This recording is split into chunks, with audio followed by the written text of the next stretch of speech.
So coming to the next news, post matric scholarship to students belonging to scheduled caste। समझिए, हमारे Indian constitution का जो article 15 है वो प्रोटेक्टिव डिस्क्रिमिनेशन की भी बात करता है। वैसे तो हम राइट टू इक्वलिटी की बात करते हैं, everybody is equal in the eyes of law, जो आर्टिकल 14 में लिखा है, लेकिन 15 कहता है वुमेन के लिए, चिल्ड्रन के लिए, SC, ST और BC बैकवर्ड क्लास के लिए आप प्रोटेक्टिव डिस्क्रिमिनेशन कर सकते हो, यानी उनकी प्रमोशन के लिए, उनकी प्रोटेक्शन के लिए लॉबिंग कर सकते हो।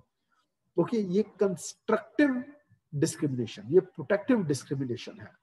तो एक नई स्कीम जो आ रही है, जो कि 2021-2022 से लॉन्च होगी, वो क्या है?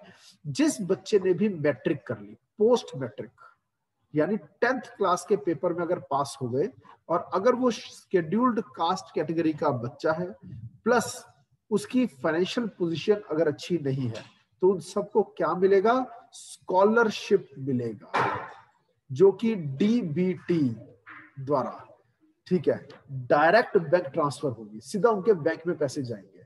यानी जिसने भी 10वीं कर ली, SC कैटेगरी के, ठीक है, जो बच्चे हैं, पोस्ट मैट्रिक स्कॉलरशिप्स गर्ल्स के लिए बेसिकली ये प्रमोट किया जा रहा है, ठीक है, उनको ये मिले ताकि ड्रॉप आउट ना हो।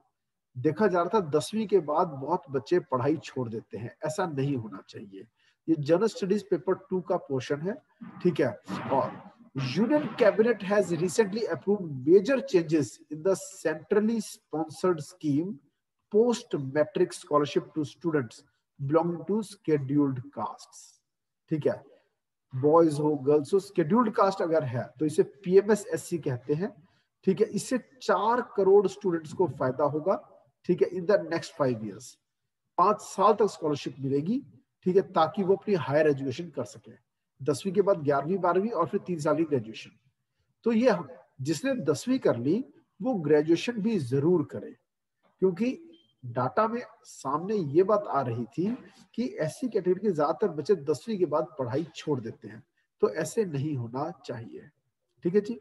और from the poorest households passing the 10th standard in the higher education, उनको लेके आए, 5 साल तक देंगे, ठीक है जी। और ये ऑनलाइन प्लेटफॉर्म के द्वारा होगा, सब कुछ बहुत ही ट्रांसपेरेंट होगा, ठीक है जी। और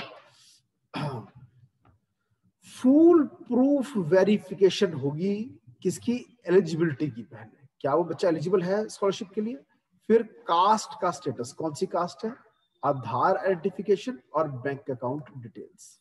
DBT मोड, डायरेक्ट बैंक में पैसा जाएगा और शायद आधार इनेबल्ड पेमेंट सिस्टम होगा। शुरू होगा 2021-2022 से, ठीक है।